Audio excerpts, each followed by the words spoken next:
ওপরে মার্কিন ড্রোনের নজরদারি আর ক্ষেপণাস্ত্রের ভয়, আর নিচে সমুদ্রের বুকে লুকিয়ে থাকা মাইন কিংবা সাবমেরিন। চারদিকে যুদ্ধাবস্থা এবং চরম উত্তেজনা। আর এই রুদ্ধশ্বাস পরিস্থিতির মাঝেই রচিত হল বাংলাদেশের এক দুঃসাহসিক বিজয়ের গল্প। দীর্ঘ ১১৫ দিনের দীর্ঘ প্রতীক্ষা আর চরম উৎকণ্ঠার অবসান ঘটিয়ে অবশেষে ইরানের কৌশলগত জলসীমা হরমুজ প্রণালী পার হয়েছে ৩১ জন বাংলাদেশি নাবিকসহ বাংলাদেশ শিপিং কর্পোরেশনের জাহাজ এমভি বাংলার জয়যাত্রা। ঘটনার শুরু গত ২৮ ফেব্রুয়ারি। ইরান যুদ্ধ শুরু হওয়ার সময় সংযুক্ত আরব আমিরাতের জেবেল আলী বন্দরে ৩৭,০০০ টন সার নিয়ে অবস্থান করছিল এই বাংলাদেশি জাহাজ। যুদ্ধ শুরুর পরপরই বৈশ্বিক ভূরাজনীতি উত্তপ্ত হয়ে ওঠে। মার্কিন ও পশ্চিমা নিষেধাজ্ঞার জটলা এবং কঠোর নিরাপত্তা ব্যবস্থার কারণে ইরানের অনুমতি ছাড়া হরমুজ প্রণালী দিয়ে সাধারণ জাহাজ চলাচল বন্ধ হয়ে যায়।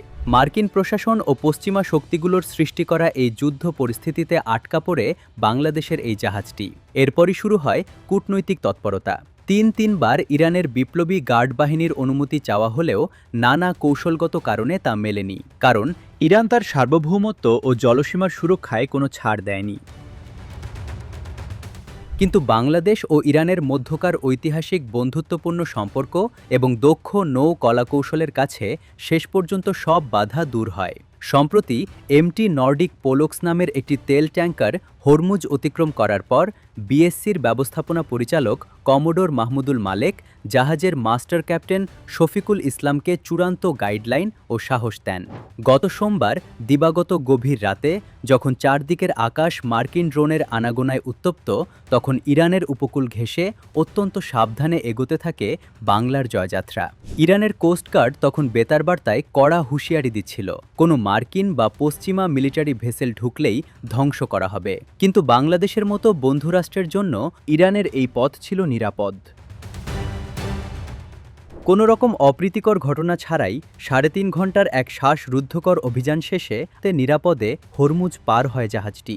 সবচেয়ে বড় বিষয় হলো এই পারাপারের জন্য ইরানকে কোনো টোল বা কর দিতে হয়নি, যা দুই দেশের গভীর কূটনৈতিক সম্পর্কেরই প্রমাণ। বর্তমানে জাহাজটি সংযুক্ত আরব আমিরাতের ফুজাইরা বন্দরে নোঙর করেছে এবং ২ দিন পর দক্ষিণ আফ্রিকার উদ্দেশ্যে রওনা হবে। পশ্চিমা চাপ এবং যুদ্ধের সমস্ত হুমকি উপেক্ষা করে এই দুঃসাহসিক পারাপার প্রমাণ করে সঠিক সময়ে সঠিক কূটনৈতিক ও সামরিক কৌশল ব্যবহার করলে যে কোনো সংকট মোকাবিলা করা সম্ভব। বাংলার জয়যাত্রার এই জয় আসলে বাংলাদেশের সাহসেরই জয়। কিন্তু বাংলাদেশের মতো বন্ধুরাষ্ট্রের জন্য ইরানের এই পথ ছিল নিরাপদ।